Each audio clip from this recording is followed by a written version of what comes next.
Hello dear student, कैसे हैं आप। उम्मीद करते हैं कि आप सब अच्छे होंगे।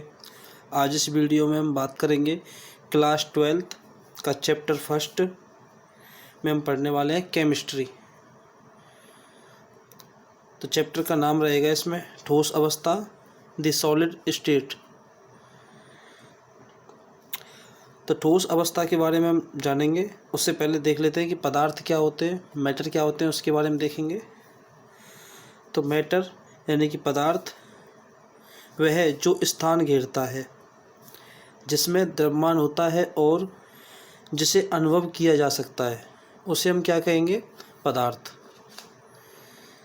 एक ऐसी चीज़, एक ऐसी वस्तु या एक ऐसा पदार्थ जो स्थान घेरता हो और जिसका द्रव्यमान हो और जिसे हम अनुभव कर सकें, उसे हम क्या कहेंगे, पदार्थ।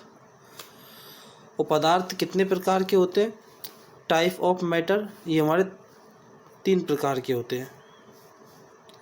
तो सबसे पहले हम बात करेंगे सॉलिड, फिर लिक्विड, फिर गैस की बात करेंगे। तो सबसे पहले देखते हैं आयतन, वॉल्यूम की बात करें तो सॉलिड का जो आयतन होता है वो निश्चित होता है, और लिक्विड की बात करें उसका भी क्या होता है, निश्चित, और गैस का भी निश्चित रहेगा। आयतन यानी कि जो उसका वॉल्यूम है, जो वजन है, उसका कितना वजन है उसमें, तो वो तो निश्चित रहेगा सबका। आकार की बात करें तो जो सॉलिड होता है उसका तो आकार रहेगा निश्चित, लेकिन लिक्विड की बात करें तो उसका जो आकार रहेगा, जो शेप रहेगा उसका, वो अनिश्चित रहेगा। लिक्विड यानी कि तरल, जो तरल वस्तु होती है, तरल पदार्थ। और गैस की बात करें तो गैस का भी जो आकार रहेगा वो रहेगा अनिश्चित। और इसके जो अंतर आणविक बल की बात करें, इंटरमोलिकुलर फोर्स की बात करें, तो जो ठोस होते हैं, जो हमारे जो सॉलिड होते हैं, उनमें होता है प्रबल। जो अंतर आणविक बल होता है वो प्रबल होता है, यानी कि बहुत गहराई से हम देखें तो ये हमारे आणविक बलों के बीच, ये आणविक हैं, अणु हैं, इनके बीच में जो अंतर आणविक जो फोर्स होता है, जो इंटरमोलिकुलर जो फोर्स होता है, वो बहुत ही प्रबल होता है, उच्च कोटि का। और हम लिक्विड की बात करें, द्रव की बात करें, तो उसमें हम देखेंगे तो उसमें कम होता है। अगर इसकी अपेक्षा बात करें तो इसमें कम होता है, और इसमें इससे भी कम होता है, यानी कि दुर्बल, बहुत ही रेयर कंडीशन मिलेगी, बहुत दूर दूर मिलेंगे पार्टिकल। तो इसमें हम पढ़ने वाले हैं सॉलिड स्टेट के बारे में एंड ठोस अवस्था। पदार्थ की वह अवस्था जिसकी अवस्था एक आयतन निश्चित, जिसका आकार एवं आयतन। पदार्थ की वह अवस्था जिसमें उसकी आकार एवं आयतन निश्चित होता है, ठोस अवस्था कहलाता है। यानी एक ऐसा पदार्थ जिसकी, मतलब हम आकार की बात करें और आयतन की बात करें, दोनों क्या हों, निश्चित, उसको हम कहेंगे ठोस अवस्था। अब देखें तो जो ठोस अवस्था होती है, जो सॉलिड स्टेट, वो कितने प्रकार के होते हैं, तो उसको हम देखेंगे तो ये कितने प्रकार के होते हैं, हमारे 2 प्रकार के। सबसे पहले हम पढ़ेंगे, देखेंगे क्रिस्टलाइन सॉलिड, और उसके बाद हम एमोर्फोस सॉलिड की बात करेंगे, यानी कि क्रिस्टलीय ठोस और अक्रिस्टलीय ठोस। तो क्रिस्टलीय ठोस की बात करें, इसकी डेफिनेशन देखते हैं, क्रिस्टलीय ठोस किसे कहेंगे। तो देखेंगे क्रिस्टलाइन सॉलिड, क्रिस्टलीय ठोस, वे ठोस जिसमें उनके अवयवी कण निश्चित क्रम में व्यवस्थित होते हैं तथा जिनकी एक निश्चित ज्यामिति होती है एवं उनका गलनांक एवं क्वथनांक निश्चित होता है, उन्हें हम कहेंगे क्रिस्टलीय सॉलिड, यानी क्रिस्टलीय ठोस। तो देखेंगे, देखो उनके अवयवी कण निश्चित क्रम में रहेंगे, एक क्रम रहेगा उनका, जैसे देखो ये ऐसे करके क्रम में सीधे, इनमें जो एक दूसरे से टच रहेंगे बिल्कुल एकदम, और एक क्रम में मिलेंगे हमें। जो नेक्स्ट पेज पर है इसके एग्जाम्पल, उसके बारे में बात करेंगे। तो ये इसकी डेफिनेशन हो गई। अब नेक्स्ट पेज पर चलते हैं। तो क्रिस्टलीय ठोस के बारे में हमने इससे पहले पेज पर देखा उसकी डेफिनेशन, तो ये उसके एग्जाम्पल हो गए।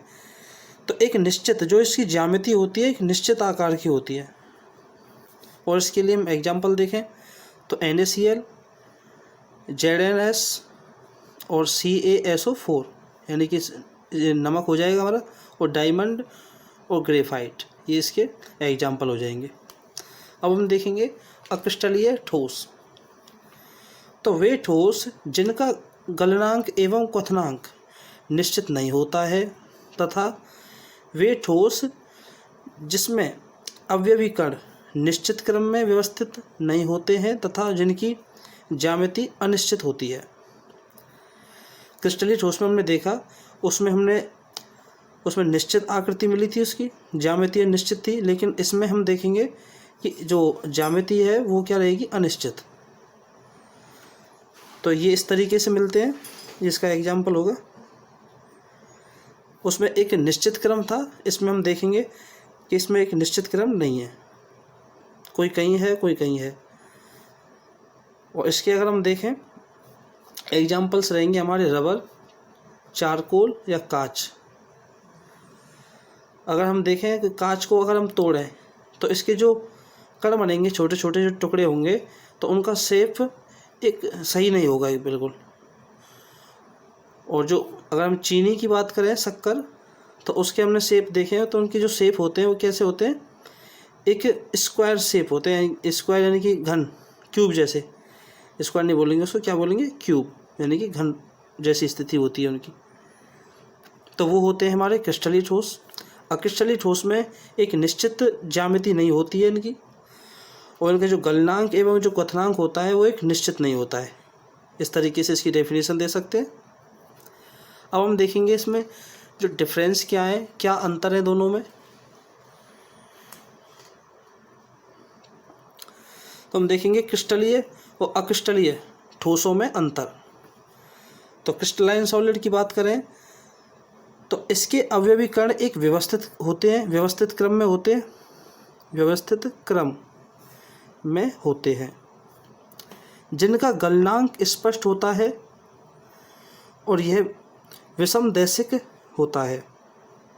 और इधर बात करें हम अक्रिस्टलीय सॉलिड की, तो इसके अवयवी कण व्यवस्थित नहीं होते हैं, इनका जो गलनांक होता है वो स्पष्ट नहीं होता है। ये विषमदैशी होते हैं तो ये समदैशिक होते हैं। और विषमदैशिक की बात करें और समदैशिक की बात करें तो देखेंगे ये हमारा ये विषमदैशिक और ये हमारा होता है समदैशिक। विषमदैशिक अगर हम एक लाइन इसमें ड्रॉ करते हैं, एक लाइन खींचते हैं, तो ये इनके बीच से होकर के जाएगा। और इसमें अगर हम लाइन ड्रॉ करें तो कोई इसमें छोटा मिलेगा, कोई इसमें बड़ा मिलेगा पार्टिकल। तो यहाँ हम देखेंगे कि सभी कैसे हैं, सेम। इसको बोलेंगे विषमदैशिक और ये रहेगा हमारा समदैशिक। आगे बात करें तो देखें इसके शीतलन वक्र असंतत होता है, और इसके शीतलन वक्र की बात करें तो ये संतत होता है। ये तो रहेगा हमारा असंतत और ये रहेगा संतत। इसे वास्तविक ठोस माना जाता है। और इसकी बात करें अक्रिस्टलीय ठोस की बात करें तो इसे वास्तविक ठोस नहीं माना जाता है। इसे क्या बोलेंगे, अति शीतत द्रव माना जाता है। क्या माना जाता है इसको, अति शीतत द्रव। और इसको देखें तो ये वास्तविक ठोस होता है और ये होता है अति शीतत द्रव। तो ये हुए इनमें डिफरेंस। अब हम नेक्स्ट पेज पर बात करेंगे कुछ इसकी नेक्स्ट डेफिनेशंस के बारे में। तो यहाँ हम देखेंगे संघटक कण। संघटक कण ठोस जिन कणों से मिलकर बना होता है उनको हम क्या कहेंगे, संघटक कण। जैसे अणु, परमाणु या आयन, इनसे मिलकर के बने होते हैं। अणु की बात करें तो यहाँ हम देखेंगे O double bond C double bond O, तो यहाँ से क्या बन जाएगा, CO2। यहाँ देखें तो परमाणु क्या रहेंगे, Na क्या है, एक परमाणु है। और आयन की बात करें तो CuSO4 या NaCl, ये इसके एग्जाम्पल हो जाएंगे। आगे देखेंगे अब इसमें पढ़ने वाले हैं हम बंधों के आधार पर ठोसों का वर्गीकरण। Classification of solids basis on different bonding forces. जो बंधों के आधार पर ठोसों का वर्गीकरण। तो सबसे पहले हम बात करेंगे इसमें मॉलिक्यूलर सॉलिड्स यानी कि आणविक ठोस। इसके संघटक कण अणु होते हैं जिसके मध्य दुर्बल वंडरवाल्स बल होता है। Example CO2 I2। अभी जो देखा था ना CO2 O double bond C double bond O से बनता है हमारा CO2। ये हो जाएगा हमारा आणविक ठोस। आयनिक सॉलिड्स की बात करें तो इनके संघटक कण आयन तथा धनायन और ऋणायन होते हैं जिनके मध्य प्रबल स्थिर विद्युत आकर्षण बल होता है। दोबारा से देखें, इनके संघटक कण धनायन तथा ऋणायन होते हैं जिनके मध्य प्रबल स्थिर विद्युत आकर्षण बल होता है। एग्जाम्पल की बात करें तो NaCl, CaCl2, CaSO4 etc। Next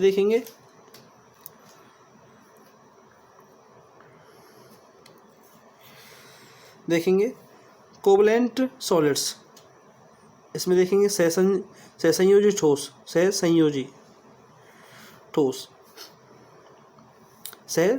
ठोस। इनके संघटक कण परमाणु होते हैं जिनके मध्य प्रबल सहसंयोजी बंध होता है। एग्जाम्पल की बात करें तो Na+SiC। तो इसके एग्जाम्पल हो जाएंगे। अब हम देखेंगे मेटेलिक सॉलिड्स यानी कि धात्विक ठोस। इनके संघटक कण धातु के धनायन होते हैं जो कि इलेक्ट्रॉन के समुद्र में डूबे होते हैं। समुद्र यानी कि जो इतने इलेक्ट्रॉन होते हैं वहाँ, तो जिसको हम बोलेंगे इलेक्ट्रॉन के समुद्र, यानी कि बहुत सारे इलेक्ट्रॉन। तथा धातुएं अधात्विक, आघातवर्धनी और तन्य होती है। जो धातुएं होती हैं वो अत्यधिक, अगर हम बात करें, देखो इनके संघटक कण धातु के धनायन होते हैं जो कि इलेक्ट्रॉन के समुद्र में डूबे होते हैं तथा धातुएं अत्यधिक आघातवर्धनीय और तन्य होती हैं। आघातवर्धनीय का मतलब होता है अगर उसको हम आघात करें, किसी से चोट करें, उसमें तो क्या होगी, आवाज़ निकलेगी उसमें से। और तन्य की बात करें तो इसको हम एक पतली चद्दर के रूप में बदल सकते हैं धातु को, इसका ये मतलब होता है। अब हम नेक्स्ट पेज पर इसकी कोई नेक्स्ट डेफिनेशंस के बारे में पढ़ेंगे। आगे पढ़ने से पहले हम एक क्वेश्चंस के बारे में बात करते हैं। निम्न ठोसों का वर्गीकरण कीजिए। तो इसमें हम कुछ ठोस लिए और जिनका हमें वर्गीकरण करना है, जो पहले से मैंने सॉल्व किए हुए हैं। तो हम देखेंगे Fe। पहला सॉलिड क्या है हमारा, Fe। तो ये क्या रहेगा हमारा, धात्विक। C6H6 इसको बोलेंगे आणविक। और SiC सहसंयोजक। K2SO4 आयनिक। और NH2CONH2 इसको बोलेंगे हम आणविक। तो ये है हमारे ठोस। तो यहाँ हम देखने वाले हैं क्रिस्टल जालक लक्षण व इकाई कोष्ठ का प्रकार। क्रिस्टल जालक के बारे में पढ़ेंगे। तो क्रिस्टल जालक होता है परमाणु या आयन का त्रिविमीय नियमित विन्यास क्रिस्टल कहलाता है। ब्रेव के अनुसार, ब्रेव हमारे एक साइंटिस्ट हुए थे, उनके अनुसार कुल 14 क्रिस्टल जालक होते हैं। कितने होते हैं क्रिस्टल जालक? 14। एक क्वेश्चन पूछा जा सकता है कि क्रिस्टल जालक ब्रेव के अनुसार कितने होते हैं? 14। अब हम देखेंगे क्रिस्टल जालक के लक्षण। लक्षण क्या रहेंगे? क्रिस्टल जालक में स्थित प्रत्येक बिंदु को जालक बिंदु कहते हैं और प्रत्येक जालक बिंदु अणु, परमाणु या आयन को निरूपित करता है। तीसरा लक्षण, जालक बिंदुओं को सीधी रेखा से मिलाने पर क्रिस्टल जालक की ज्यामिति बनती है। तो ये हो गए हमारे क्रिस्टल जालक के लक्षण। नेक्स्ट इसमें अब हम देखेंगे यूनिट सेल यानी इकाई कोशिका। क्रिस्टल चालक नहीं जालक है वो, यहाँ पे क्या रहेगा, जालक। जालक के बारे में पढ़ रहे हैं तो चालक तो हो ही नहीं सकते। जालक की छोटी से छोटी इकाई जिसकी बार बार पुनरावृत्ति होती है उसे हम यूनिट सेल कहते हैं। दोबारा देखेंगे, क्रिस्टल जालक की छोटी से छोटी इकाई जिसकी बार बार पुनरावृत्ति यानी कि बार बार आते हैं होती है उसे हम यूनिट सेल कहते हैं। इससे आगे हम नेक्स्ट पेज पर देखेंगे। यूनिट सेल के बाद देखेंगे इसमें इकाई सेल के parameter, parameters of unit cell. अब यूनिट सेल के बारे में पढ़ा था, उसके बाद हम देखते हैं पैरामीटर्स ऑफ यूनिट सेल। तो यूनिट सेल की पहचान 6 पैरामीटर से की जाती है। अक्षीय दूरी, इसे हम ABC से व्यक्त करते हैं। देखेंगे ABC, ये क्या है हमारी अक्षीय दूरी, अक्षीय दूरी या अक्षीय दूरी, और इसको हम किससे व्यक्त करेंगे, ABC से। आगे देखेंगे अक्षीय कोण, अक्षों के मध्य बने कोण को हम अक्षीय कोण कहते हैं। इसे हम अल्फ़ा बीटा गामा से व्यक्त करते हैं। देखो यहाँ पे मैंने अल्फ़ा बीटा गामा, ये जो एंगल बने हुए हैं इनको हम क्या बोलेंगे, अक्षीय कोण। तो इसके बारे में बात हुई हमारी। अब आगे देखते हैं type of unit cell. Unit cell कितने प्रकार के होते हैं हमारे, 3 प्रकार के। सबसे पहले देखेंगे आद्य मात्रक कोशिका, primitive unit cell, primitive unit cell. जब अवयवी कण एकक कोशिका के केवल कोनों पर उपस्थित हों तो उसे आद्य एकक कोशिका कहते हैं। दोबारा देखेंगे, जब अवयवी कण एकक कोशिका के केवल कोनों पर उपस्थित हों तो उसे आद्य एकक कोशिका कहते हैं। देखेंगे तो ये जो कण है हमारे किस पर स्थित है, कोनों पर। अगर ये कोनों पर स्थित है तो इसको हम क्या बोलेंगे, प्रिमिटिव यूनिट सेल या अर्ध कोशिका, अर्धमात्रक कोशिका, या बोल सकते हैं आद्य एकक कोशिका। कितने नाम हो गए इसके, देखो, प्रिमिटिव यूनिट सेल या आद्य मात्रक कोशिका, या बोल सकते हैं आद्य एकक कोशिका, जिसके सिर्फ कोनों पर अवयवी कण उपस्थित है। इस मात्रक कोशिका में घन के 8 कोनों पर 8 परमाणु होते हैं। ये एक घन है और इसके 8 कोनों पर क्या है, एक एक परमाणु। यूनिट सेल एक परमाणु की बनी होती है। यूनिट सेल जो होती है किससे बनी होती है, एक परमाणु से। इसकी गणना निम्न प्रकार से की जाती है। तो कुल परमाणुओं की संख्या बराबर कोनों पर स्थित परमाणु, और इसमें जो कोनों पर स्थित परमाणु है कुल कितने हैं, वो हमारे 8, और इसको हम 1/8 से मल्टीप्लाई करेंगे तो मिलेगा हमको 1।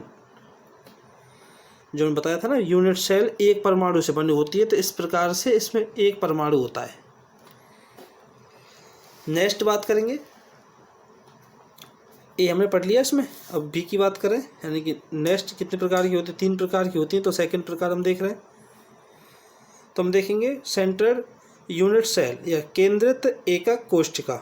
केंद्रित एकक कोशिका, जब एकक कोशिका में एक अथवा अधिक अवयवी कण होते हैं या अवयवी कण कोनों के अतिरिक्त, क्या बोलेंगे इसमें, अवयवी कण कोनों के अतिरिक्त अन्य स्थितियों पर भी उपस्थित होते हैं तो उसे केंद्रित एकक कोशिका कहते हैं। और ये कितने प्रकार की होती है हमारी, 3 प्रकार की होती हैं। जो केंद्रित एकक कोशिका हैं ये कितने प्रकार की रहेंगी हमारी, 3 प्रकार की। दोबारा से देख लें एक बार डेफिनेशन। जब एकक कोशिका में एक अथवा अधिक अवयवी कण कोनों के अतिरिक्त अन्य स्थितियों पर भी उपस्थित होते हैं तो उसे केंद्रित एकक कोशिका कहते हैं। ये 3 प्रकार की होती है। नंबर फर्स्ट, अंतःकाय केंद्रित मात्रक कोशिका। Body centroid unit cell. तो क्या बोलेंगे इसको? अंतः यानी कि काय, काय यानी कि बॉडी, अगर हिंदी में भी याद रख सकते हो इसको, इंग्लिश में भी पढ़ सकते हो आप। अंतः काय केंद्रित मात्रक कोशिका। इस यूनिट सेल में घन के 8 कोनों पर 8 परमाणु होते हैं तथा घन के केंद्र में एक परमाणु स्थित होता है। इसके एग्जाम्पल हम नेक्स्ट पेज पर देखेंगे। एक बार और देख लें डेफिनेशन को। इस यूनिट सेल में घन के 8 कोनों पर 8 परमाणु होते हैं तथा घन के केंद्र में एक परमाणु स्थित होता है। तो ये उसका देखें, ये उसका हो गया चित्र, अंतःकाय केंद्रित कोशिका। तो यह यूनिट सेल 2 परमाणुओं की बनी होती है। तो हम देखेंगे 8 कोनों पर तो एक एक परमाणु होते ही हैं और इसके केंद्र में एक परमाणु स्थित होता है। और कुल परमाणुओं की संख्या बात करें तो कोनों पर स्थित कुल परमाणु 8 गुणा 1/8 प्लस काय केंद्रित परमाणु। तो हम देखेंगे 8 से 8 कैंसिल हो जाएगा, तो 1 + 1, 1 × 1, अंदर 1 है और 8 पर, यहाँ पर 8 कोनों पर एक एक है। तो यहाँ से जो मिलेगा 8 × 1/8, तो यहाँ से 1 आ जाएगा यहाँ, और यहाँ से भी 1 मिलेगा, तो कितने हो जाएंगे? 2। तो यह यूनिट सेल 2 परमाणुओं से बनी होती है। नेक्स्ट देखते हैं, देखेंगे फलक केंद्रित मात्रक कोशिका, या इसको बोलेंगे फोर्स सेंट्रॉइड यूनिट सेल। इस यूनिट सेल में घन के 8 कोनों पर 8 परमाणु होते हैं और प्रत्येक फलक के केंद्र में एक परमाणु स्थित होता है।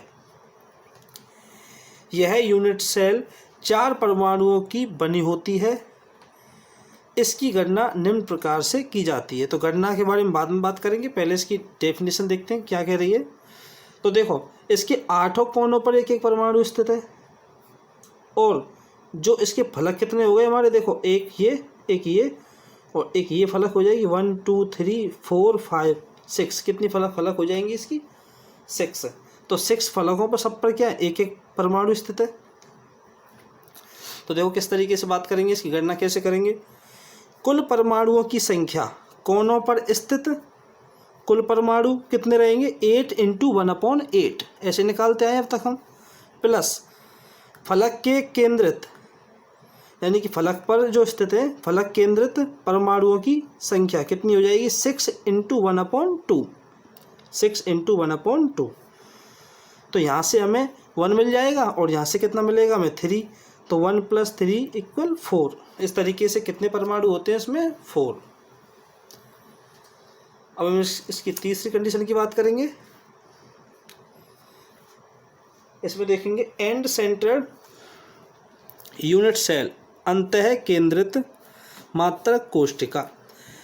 ऐसी एकक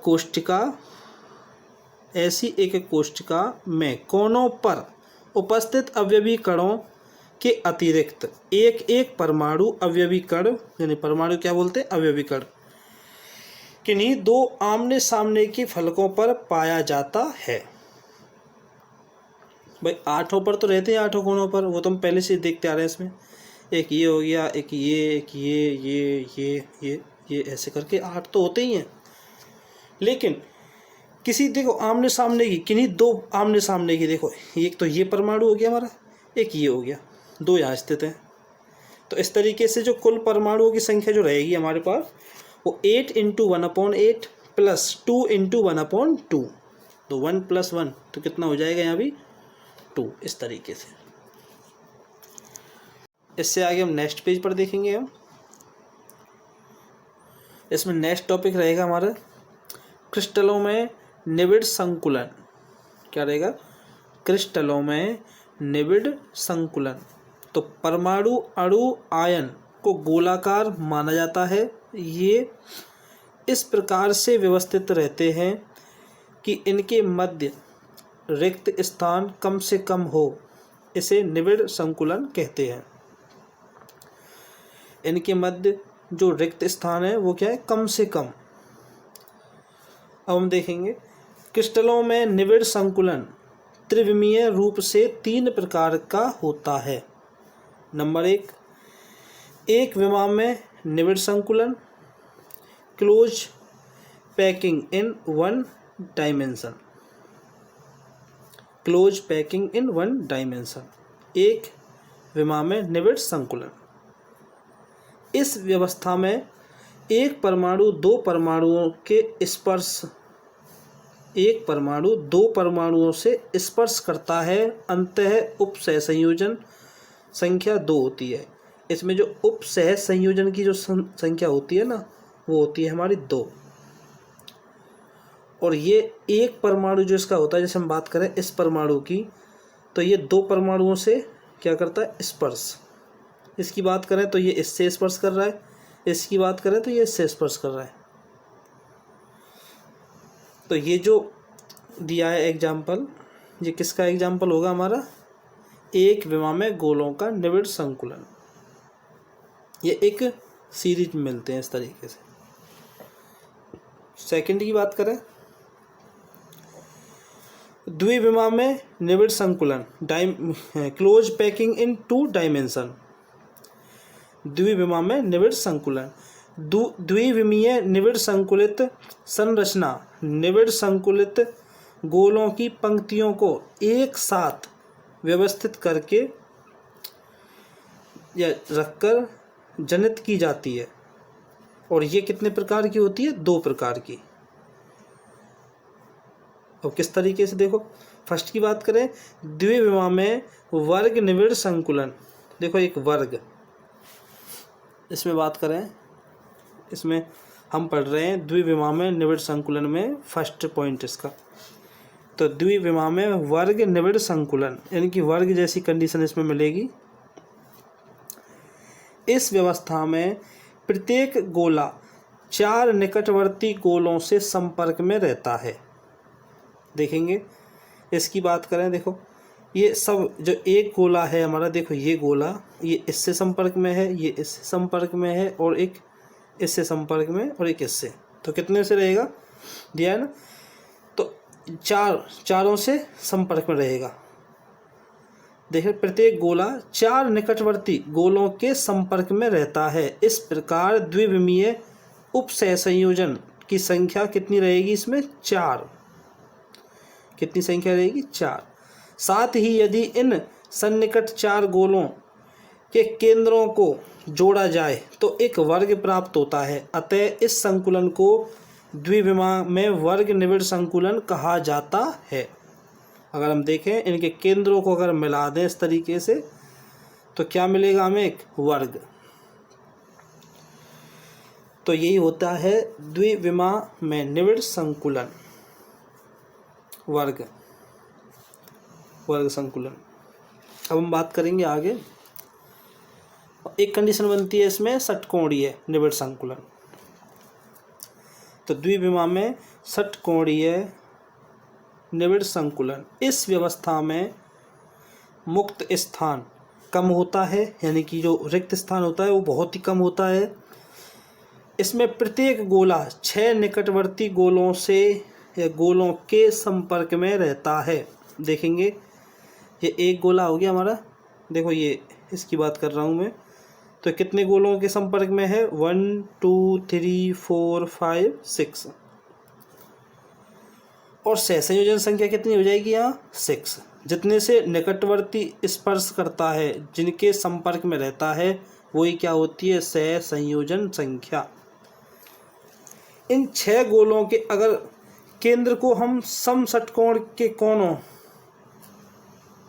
देखेंगे इन 6 गोलों के केंद्र समकोण के कोणों पर हैं, तो इस प्रकार इस संकुलन को द्विविमीय षटकोणीय निबिड़ संकुलन कहा जाता है।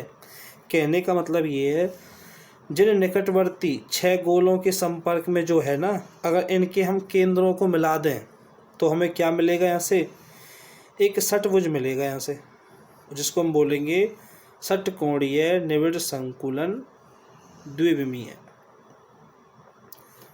अब नेक्स्ट पेज पर इसका अगला टॉपिक देखेंगे। इसमें हम देखेंगे त्रिविमा में निबिड़ संकुलन। इससे पहले पेज पर देखा था हमने दो विमा के बारे में, अब पढ़ेंगे हम त्रिविमा के बारे में। इसमें 3 प्रकार की संरचना बनती है। सबसे पहली संरचना को देखेंगे, जिसको हम बोलते हैं शॉर्ट में BCC, बॉडी सेंट्रेड क्यूबिक या केंद्रीय घनीय संरचना। ये शॉर्ट में नाम हो गया इसका BCC, और ये इसका हिंदी में नाम हो गया, और ये इंग्लिश में।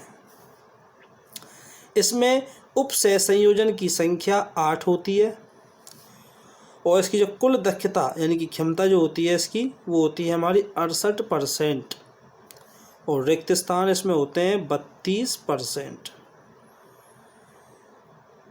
बात समझ में आई? ये इसकी दक्षता हो गई और ये इसके रिक्त स्थान हो गए इतने %। क्लियर? अब हम आगे देखते हैं इसका जो सेकंड टाइप होता है, उसको बोलते हैं हम HCP या हेक्सागोनल क्लोज पैक्ड या षटकोणीय निबिड़ संकुलन। क्या बोलेंगे? षटकोणीय निबिड़ संकुलन। इसमें देखें तो सहसंयोजन संख्या जो होती है इसमें कितनी होती है? 12, और कुल दक्षता रहेगी इसकी 74%, और रिक्त स्थान रहेंगे इसमें 26%, और इसे हम AB या AB संरचना भी कहते हैं। AB संरचना भी इसको कहते हैं। आगे देखें, जो तीसरा होता है जिसको हम बोलेंगे FCC या CCP, फेस सेंट्रेड क्यूबिक या घनीय निबिड़ संकुलन। इसमें जो उप सहसंयोजन संख्या होती है वो कितनी रहेगी? हमारी 12, और कुल दक्षता 74%, रिक्त स्थान 26%, और इसे हम बोलेंगे ABC संरचना। ये ध्यान रखना है हमें। इसमें संरचना थी जो AB थी, और इसमें ABC संरचना भी इसको कहते हैं। तो ये हमारा हो गया त्रिविमा में निबिड़ संकुलन। नेक्स्ट पेज पर इससे रिलेटेड एक क्वेश्चन देखते हैं कि किस तरीके से इसमें इसको निकालेंगे हम। तो यहाँ हम देखेंगे कि FCC या CCP के लिए संकुलन दक्षता ज्ञात करना। दक्षता हम किस तरीके से ज्ञात करेंगे वो हम यहाँ पढ़ने वाले हैं। तो हम देखेंगे इसमें स्ट्रक्चर फेस सेंट्रेड क्यूबिक। इस संरचना की मात्रक कोष्ठिका में घन के 8 कोनों पर 8 परमाणु होते हैं तथा प्रत्येक फलक के केंद्र में एक परमाणु होता है। यह यूनिट सेल 4 परमाणुओं से बनी होती है, और कुल परमाणुओं की संख्या इस तरीके से इसमें 4 रहेगी। देखो ये मैं पहले बता चुका हूँ आपको, 8 गुणा 1/8 प्लस 6 गुणा 1/2 इक्वल 1 प्लस 3 प्लस 4, इस तरीके से। तो देखेंगे इसको हम कैसे ज्ञात करेंगे। तो ये एक हमारे पास फिगर दिया है इस तरीके से। तो इसमें हम देखेंगे कि माना यूनिट सेल के किनारों की लंबाई हमने A मानी है। इसमें किनारों की लंबाई क्या मानी है हमने? A, और परमाणु की त्रिज्या मानी है हमने इसमें R। ये A हो गई इसकी किनारों की लंबाई, ये A, ये A, ये A, सभी A हो जाएगी। ठीक है। अब हम लेंगे कि त्रिभुज ABC में, त्रिभुज ABC की बात करें, त्रिभुज ABC, इसमें हम लगाएंगे पाइथागोरस प्रमेय। देखेंगे कि AC स्क्वायर बराबर AB square plus BC square. ये किससे मिला हमें? पाइथागोरस प्रमेय से, जो आप मैथ में बहुत अच्छे तरीके से पढ़ चुके हो। तो यहाँ से हम देखेंगे कि AC square equal A square plus A square, ये दोनों में A है, ये भी A है हमारे पास और ये भी A की किनारों की संख्या क्या मानी है हमने? सॉरी दूरी ए मानी है। तो यहाँ से मिल जाएगा AC² बराबर 2A²। तो AC की बात करें तो यहाँ से मिल जाएगा हमें √2A चित्रानुसार। अब हम बात करेंगे चित्रानुसार। AC बराबर 4R, क्योंकि AC पर 3 गोलों की त्रिज्या है। कितने गोलों की त्रिज्या है AC पर? देखें तो देखो एक गोला तो यहाँ आ जाएगा इस तरीके से, देखो एक गोला ये हो गया, एक बीच में हो जाएगा, एक लास्ट में। तो हम देखेंगे कि जो AC पर 3 गोलों की त्रिज्या आ रही है। कितने गोलों की आ रही है? 3 गोलों की त्रिज्या। अतः 4R बराबर √2A, यानी कि देखो एक बार मैं समझा देता हूँ। ये हमारी एक AC हो गई, जो हमने AC मानी है ना, वो AC ये इस तरीके से। एक देखेंगे तो एक गोला इस पर इस तरीके से आएगा, एक गोला इस पर इस तरीके से आएगा, और एक गोला आएगा इस पर इस तरीके से। तो हम यहाँ देखेंगे एक त्रिज्या हमारी ये हो गई, और एक त्रिज्या इसमें हमारी ये हो गई,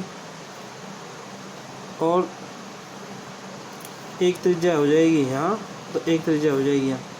तो कितनी त्रिज्या होगी? देखो 1 2 3 और 4। तो कितनी त्रिज्या आएंगी इसमें? 4। लेकिन 3 गोलों की त्रिज्या है, एक गोला ये, दूसरा गोला ये, तीसरा गोला ये। तो इस तरीके से कितना बना हमारा? AC बन गया 4R के बराबर। देखो एक R ये हो गया, एक R ये, एक R ये हो जाएगा, और एक R ये हो जाएगा। इस तरीके से हम यहाँ भी बना सकते थे, थोड़ा इसमें चित्र बिगड़ जाता। देखो एक तो ये हो जाएगा, एक ये हो जाएगा हमारा, और एक बन जाएगा इस तरीके से, ऐसे। क्लियर? अब हम देखते हैं कि AC = 4R, यानी कि 4R बराबर कितना हो जाएगा? √2A। और यहाँ से हम A की वैल्यू निकालें तो 4R/√2, और इस √2 से हम 4 को डिवाइड करेंगे तो मिल जाएगा हमें 2√2R। A की वैल्यू क्या मिली हमें? 2√2R। और यहीं से हम R की वैल्यू निकाल लें तो इसको हम इसके पीछे भेज देंगे, तो यहाँ से मिल जाएगा A/2√2। R की वैल्यू क्या आ जाएगी यहाँ से? A/2√2। यहाँ तक क्लियर है सबको? आगे देखें। अब हम देखेंगे कि यूनिट सेल का आयतन निकालेंगे। तो जो यूनिट सेल है हमारी वो एक घना आकार है, तो इसमें घन का आयतन लग जाएगा इसमें, तो AQ क्या हो जाएगा यहाँ? AQ।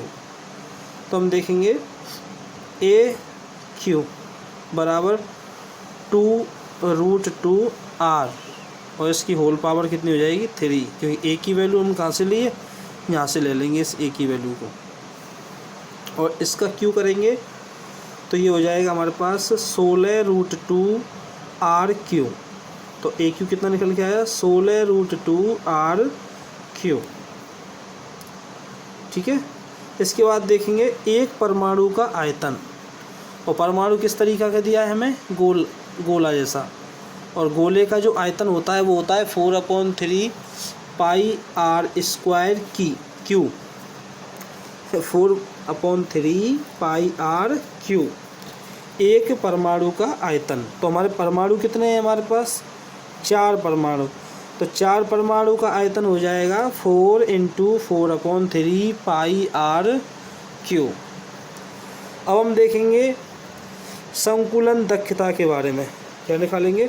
संकुलन दक्षता, जिसको मैं आपको सॉल्व करके बताऊंगा। यहाँ से लिखा तो हुआ है लेकिन थोड़ा कम समझ में आएगा। तो हम देखेंगे संकुलन दक्षता, यानी कि 4 परमाणुओं का आयतन गुणा 100 अपॉन यूनिट सेल का आयतन, और इसमें लगा देंगे हम परसेंट का साइन, क्योंकि परसेंट में निकालना है हमें।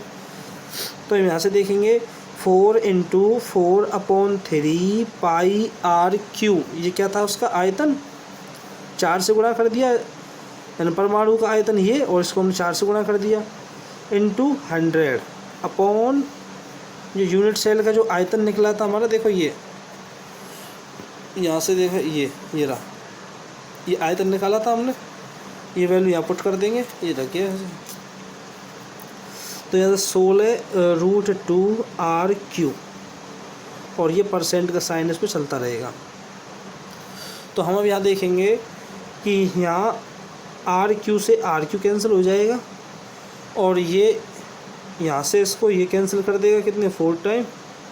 तो ये मिल जाएगा हमें 4 pi into 100 upon 3 into 4 root 2 ये मिलेगा यहाँ से। इसके बाद और सॉल्व कर सकते हैं। इस 4 से ये 4 कैंसिल हो जाएगा और अब यहाँ पाई की वैल्यू रखेंगे। तो पाई की वैल्यू रखेंगे यहाँ से 22/7 गुणा यहाँ 100 चलेगा ऊपर और अपॉन में कितना चल रहा है 3 रूट 2।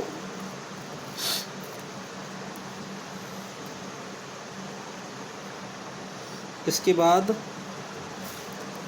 22/7 गुणा यहाँ 100 अपॉन 3 इंटू यहाँ से रूट 2 की वैल्यू रखेंगे तो 1.41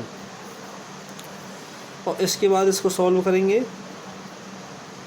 देखो किस तरीके से सॉल्व कर सकते हैं। यहाँ से इसको सॉल्व करेंगे तो हम यहाँ वैल्यू क्या रख सकते हैं 3.14 भी रख सकते हैं। तो यहाँ से कितनी मिल जाएगी हमें 314 क्योंकि 100 से मल्टीप्लाई कर देंगे और नीचे हमारे पास मिल रहा है यहाँ से 3 1 जा 3 3 4 जा 12 3 चौक 12 2 हासिल 1 3 1 3 और 1 4 इस तरीके से। और इससे इसको हम डिवाइड करेंगे तो यहाँ मिल जाएगा हमें 74% लगभग। तो ये हो जाएगी इसकी दक्षता। इस तरीके से इसमें हम ज्ञात करेंगे। यहाँ ×7 था जो लिखा नहीं। ठीक है, क्लियर। इससे आगे तुम सॉल्व करके इसको देख सकते हो ये सॉल्व करके। तो यहाँ हमने अभी FCC और CCP की जो संकुलन जो दक्षता होती है उसको ज्ञात किया जो हमारी 74% निकली। इस वीडियो को हम यहीं समाप्त करते हैं। नेक्स्ट वीडियो में हम आपको BCC के लिए संकुलन दक्षता ज्ञात करना सिखाएंगे। तब तक आप इस वीडियो को अच्छे से देखें और अगर एक बार में नहीं समझ पाते हो तो इसको बार बार देखें। अगर ये समझ में नहीं आया तो अगला चैप्टर या आगे के जो भी इसमें टॉपिक हैं वो समझ में नहीं आएंगे। तब तक के लिए राधे राधे।